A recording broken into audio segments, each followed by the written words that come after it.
Happy Earth Day, everyone. Thank you so much for joining us for our Lunch with the Friends series of live video presentations. I'm Chris Knopp, the Executive Director of Friends of the Boundary Waters Wilderness. I want to begin by extending my well wishes to all of you out there in these new and difficult times here. One of my daughters has COVID-19 now, so I understand the anxieties that all of you feel out there, but we will get through this, and we'll get through this together. For over 40 years, Friends of the Boundary Waters Wilderness has been a leader in protecting the boundary waters and the broader Quetico Superior ecosystem. And we've been that leader because of you. You are the strength of Friends of the Boundary Waters Wilderness. Today, our work focuses on three areas: wilderness, people, and community. For the wilderness, through lawsuits, legislation, and community action, we are protecting the boundary waters from the threat of copper sulfide mining. There are two mines and one threat to the wilderness. Those two mines are twin metals and polymet, and the threat is sulfide mining. And because of your efforts, we are now beating back both those mines and will be successful. For people, and that is the topic of today's Earth Day presentation. Through our No Boundaries to the Boundary Waters program, we connect young people of all backgrounds to the boundary waters through classroom education and wilderness canoe experiences. For community, we understand at Friends of the Boundary Waters Wilderness that the wilderness and those communities that are gateways to the boundary waters, Ely, Grand Marais, along the North Shore, have a shared fate. And in order to protect the wilderness, those communities must thrive, and they must get through this COVID-19 pandemic. And so we have on our website resources for small businesses to access the federal funds to help them get through the COVID-19 pandemic. 50 years ago, we celebrated the first Earth Day, and that energy of that first Earth Day led a few years later to the founding of Friends of the Boundary Waters Wilderness. The Earth Day is about the future and about the responsibility of the current generation. That's myself, yourself, all of us, responsibility that all of us have for the generations that come next. And today we celebrate Earth Day by taking a look at our No Boundaries to the Boundary Waters program with our education manager, Alison Nyenhuis. Our co-host today is Lee Vu. Lee is a digital marketing professional here in Minnesota. She is a board member of Friends of the Boundary Waters Wilderness. She's a noted paddler. She's paddled to the Arctic Circle, the length of the Mississippi River, and other distinguished paddling adventures. We have a few housekeeping items before we begin here. You cannot talk, but you certainly can communicate, and you can do that if you move your cursor, you will see at the bottom of your screen there, maybe at the top, a Q&A tab. You can ask questions of Lee Vu and myself, and we'll answer them during Alison's presentation. There's also a chat tab, and you can make comments that we'll respond to as well. We'll also have a couple questions from the poll tab there that we'll ask of you during the presentation. So that way we can have your thoughts during the presentation. So it is my great pleasure, without further ado, to welcome Alison Nyenhuis. Alison, please take it away. Thank you. Great, thanks. Hi, everyone. My name is Alison Nyenhuis, and I am the Education Manager for Friends of the Boundary Waters Wilderness. Today, I'm going to tell you about our education program, No Boundaries to the Boundary Waters, and we'll hear from some passionate students and celebrate Earth Day together. Thanks so much for tuning in today. So, No Boundaries to the Boundary Waters is an educational program designed to bring the ecology and wonder of the boundary waters into classrooms around Minnesota. It aims to inspire student observation and develop critical thinking skills about the natural world. It's partially funded through a grant from the Legislative Citizen Commission on Minnesota Resources, or LCCMR. These are classroom education and wilderness canoe trips are two really important parts of this program, and they go hand in hand together to foster future stewards of the boundary waters. The classroom education portion allows students to use their observations and find out more about the boundary waters and about the natural world in their own communities. With the wilderness trip opportunities, students have a chance to deepen that experience and further explore their curiosity of the natural world. In fact, Friends of the Boundary Waters Wilderness has long provided opportunities for underserved students to participate in Boundary Waters trips through the Thomas Flint Wilderness Canoe Program. And No Boundaries continues to provide opportunities for diverse and underserved students to go to the Boundary Waters.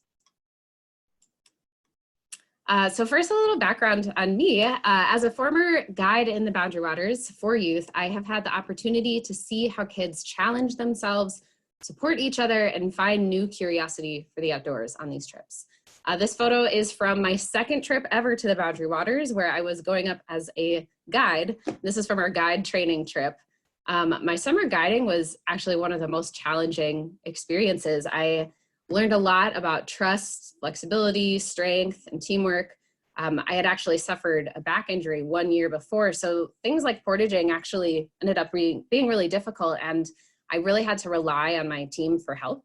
I truly believe that this made me a better guide as we formed a community grounded in helping each other. So transitioning from teaching in a classroom to teaching in the outdoors helped me really see that creating student-centered experiences is my passion. I love connecting students to their surroundings and seeing their growth, passion, and excitement for discovering new things about what they're seeing and about themselves. And it's for this reason that I wanted to get some student voices involved in this Earth Day webinar. Our future and our wild places are in the hands of these passionate students, and we'll hear from two groups of students in this webinar, and I really hope you enjoy hearing from them as much as I enjoyed interviewing them. This program is all about inspiring kids to love and protect this place and feel that they belong there. I wanted to bring their voices and experiences here today, just as this program brings their voice to the Boundary Waters. So to hear a bit more about what a Boundary Waters canoe trip can mean for kids, I interviewed Eleanor, Javier, and Mariana, who just had an opportunity to go on a Boundary Waters trip with one of our partners, Project Success, last summer.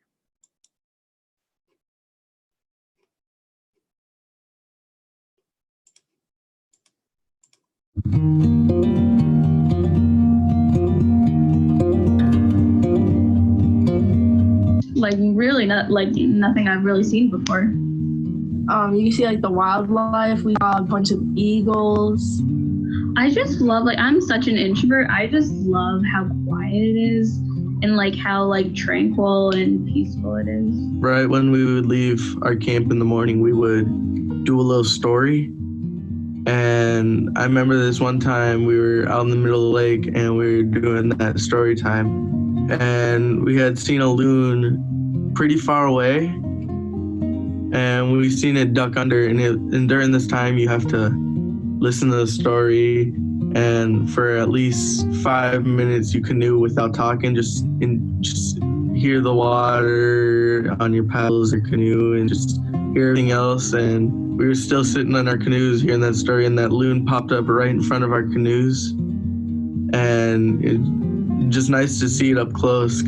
When I left the city, it kind of made me feel more open towards people when I was at Boundary Waters. So when I came back, I kind of had a different perspective about people. I kind of felt like different about canoeing. Like I kind of want to do it more often now. I really enjoy it. And it also taught me like how to respect animals, because, you know, they have that thing with leave no trace. You know, the way it's set up when you go there, you gotta like make it like that when you leave. It's this place that's like totally different than pretty much anywhere else. It's kind of been like an awing experience. I was just excited to see my family again, but tell them all the things I've done. I definitely wanted to go right back the day after I got home.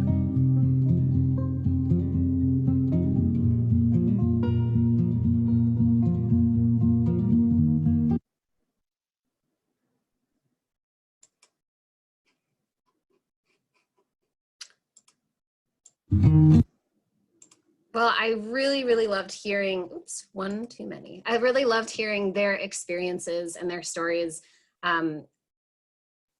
Kids getting to have those types of experiences is really the goal of this program.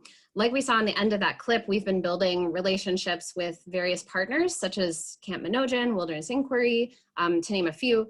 And to make these trips happen, we really care about connecting with partners who meet kids where they are and provide support for students of all ability levels and backgrounds to have a meaningful time exploring the Boundary Waters. We also seek to partner with community organizations that support underserved students year-round. This way they can partake in the No Boundaries educational programming before they go on the trip and continue building on those lessons that they learn while on trips to the wilderness. Partnership with organizations like Project Success and Clues and all of the others listed here allow us to deepen the work these organizations are already doing with their kids by providing a chance to build community, challenge themselves, and explore and learn about the Boundary Waters. We also provide these opportunities for students in schools across Minnesota. When schools sign up for our No Boundaries to the Boundary Waters education program, which I'll get to the specifics on in a moment here, it not only brings the learning opportunities of the Boundary Waters to the classroom, but provides an opportunity for schools to organize a Boundary Waters trip with us, along with the option for their students to apply for scholarships. So before a trip opportunity, I travel to schools and youth organizations around the state to engage students in a Boundary Waters themed hands-on curriculum to get students excited about the natural world. Students will use their senses and build on their observations to make conclusions about the Boundary Waters and nature in their own communities. Some of the lessons include a skull investigation, an investigation of the culture and history of humans in the Boundary Waters, ecosystem connections, along with some fun Boundary Waters skills like portaging and map reading. In these photos, you can actually see a few of these activities. On the bottom right, you'll see students engaging in a skull investigation. One of my favorite things about teaching this activity is that students are able to take their observations and use tools and resources to come to a conclusion. I really think the best learning happens when kids use their observations, figure something out and confirm it all on their own. So they're not having somebody tell them like, yes, that's right or wrong. They get to actually confirm with their observations and figure it out themselves. That's one of my favorite things about that activity. You'll also see the ecosystem connections activity in a moment here. They can start to trace connections from different species around the Boundary Waters. So there is a big floor chalkboard and there's lots of different species around, and they can learn about some creatures in the Boundary Waters, but then start to think about how they're connected. So they can trace connections from decomposers to plants to animals. The more awareness they're building of the interconnected ecosystem, the more meaningful our conversations about human impact can be, because you can really trace the ripple of an action throughout the ecosystem. Our program is about the Boundary Waters, but it's really about putting the students' observations at the center. When this happens, students can internalize it as somewhere where they belong. The spark of like, hey, I'm kind of good at this, or hey, I kind of like this stuff. That's where interest, experience, and stewardship really start. These programs are offered at no cost and are flexible. I can present to just one classroom. We can do grade-wide Boundary Waters Day with teachers helping to facilitate the stations and everything in between. So not only do students get a chance to experience that spark, interested schools can work with me to arrange a Boundary Waters trip experience with one of our partners, and students can then apply for the wilderness trip scholarships through No Boundaries to the Boundary Waters.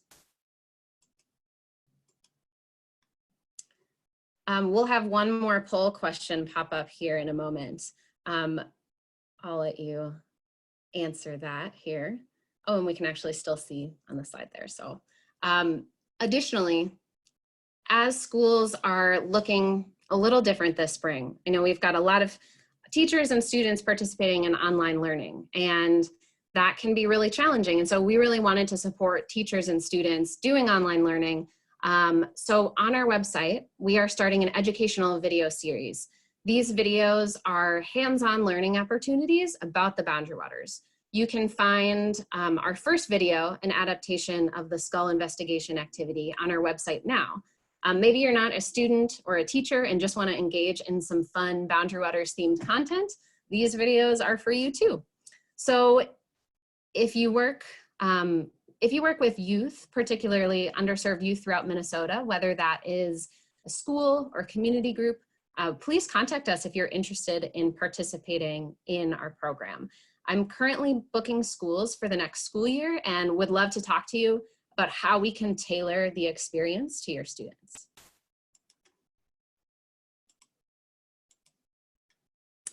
So in order for students to have that life-changing experience in the Boundary Waters, we need to ensure that there will be a Boundary Waters for them. Our education program travels to the students because care for the environment starts in our own backyard. As we celebrate the 50th anniversary of Earth Day, let's consider the ways we can connect to our neighborhood nature today. So to help us do that, I had the pleasure of interviewing the Live Green team at Heritage Middle School in St. Paul, West St. Paul. They are student leaders in 5th and 6th grade, and they help with sustainability efforts at their school. I actually was going to be participating in an Earth Day event that they had organized for this evening, and unfortunately that event was unable to happen, so I thought we could bring the event to them in a way and let these students share some ways that they care for the environment. So let's take a listen.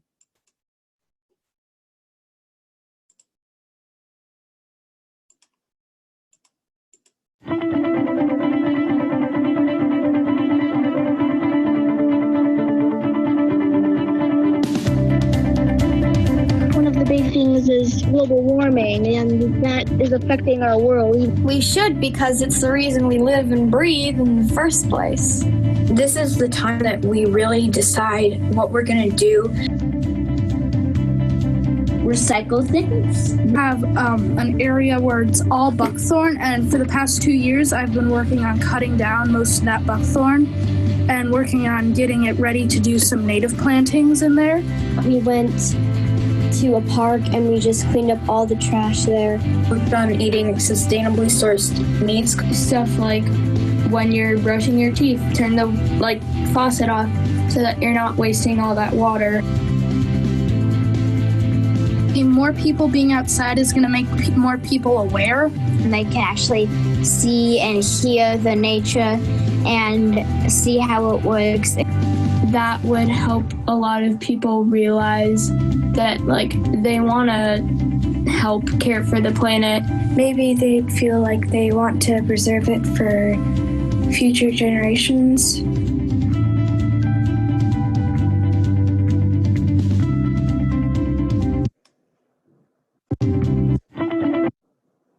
Awesome. Thanks so much, Live Green. I really liked hearing their examples, and they were so excited to talk about how to help the environment. And I think that kind of passion and excitement is amazing. That's really what we're trying to do here, is get more students like that on board. And so thanks so much for helping out with that, Live Green. With their example, I'm going to give you an Earth Day challenge today. Even though some of us are far from the Boundary Waters today, I'm going to challenge you to engage with whatever natural spaces are around you. You can do this in one of 3 ways. You can take action, do something for your local ecosystem. You can learn. Like we talked about earlier, the more we understand about the ecosystem we're in and how these individual species work together, the more we understand our impact and what kind of implications our actions have. And then connect. Like we saw in the Live Green, what the Live Green students said, the more we can introduce people to the outdoors, the more we might inspire future stewards. So send a friend a photo of your favorite place in nature, maybe that's in the Boundary Waters, and exchange those stories. If you take this challenge, please share it with us. I'd love to see how you and your families engage with the nature around you today. Well, thank you so much, everyone. I really enjoyed spending Earth Day with you. You can learn more about our program on our website. We have a No Boundaries to the Boundary Waters page. And like I said, you can find some of our educational videos there, engage in some of that content throughout your time. I'm going to turn it over to Chris for some questions. Great, thank you so much, Allison here. We have a few questions out here.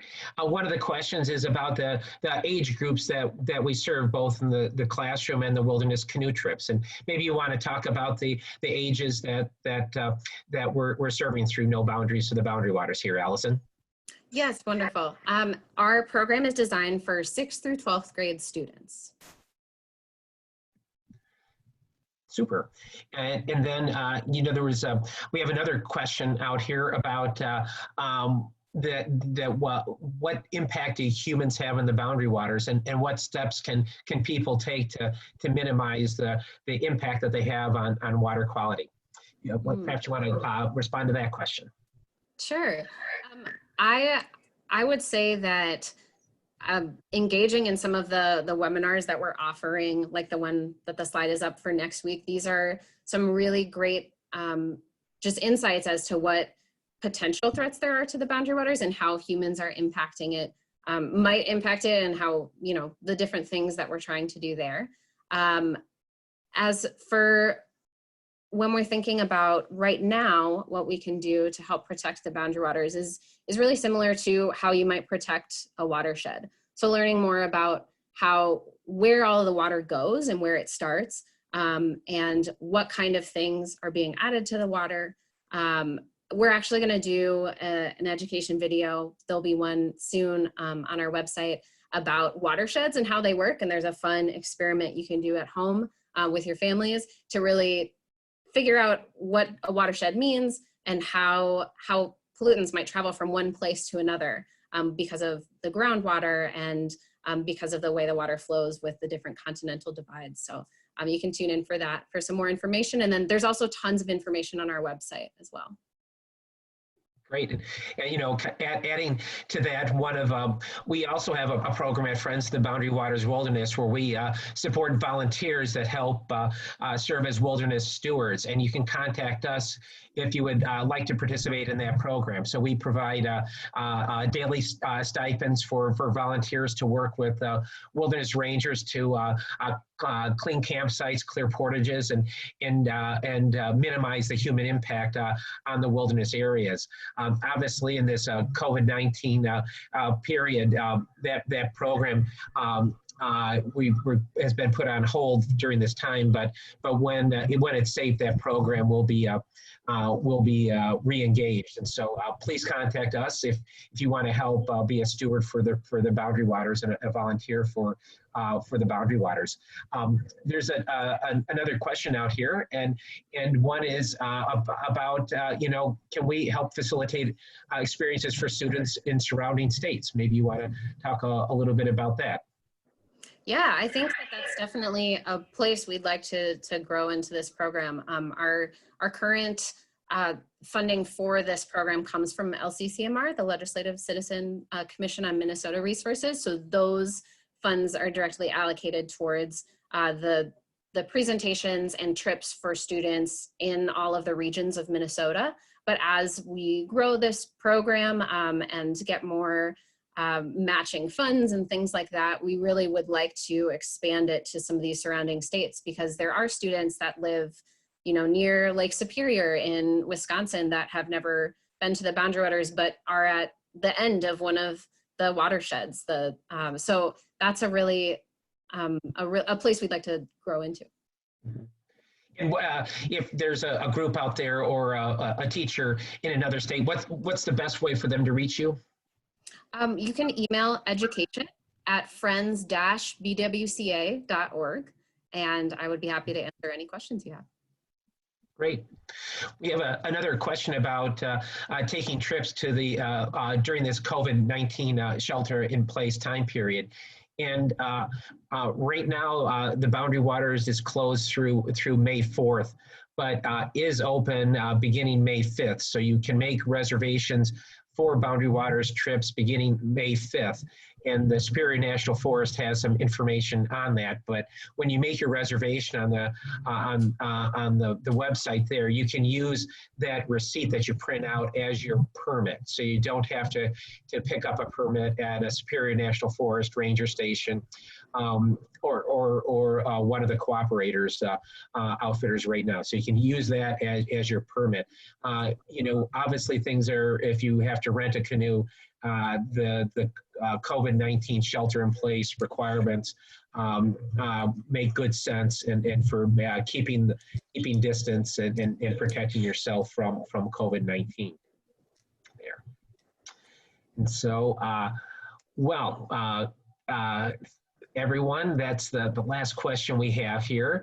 And so I want to thank you, Allison, for that wonderful presentation and for this wonderful launching of the No Boundaries to the Boundary Waters program here. I want to thank Li Vu for being our co-host and helping answer the questions and respond to the comments during this time period here.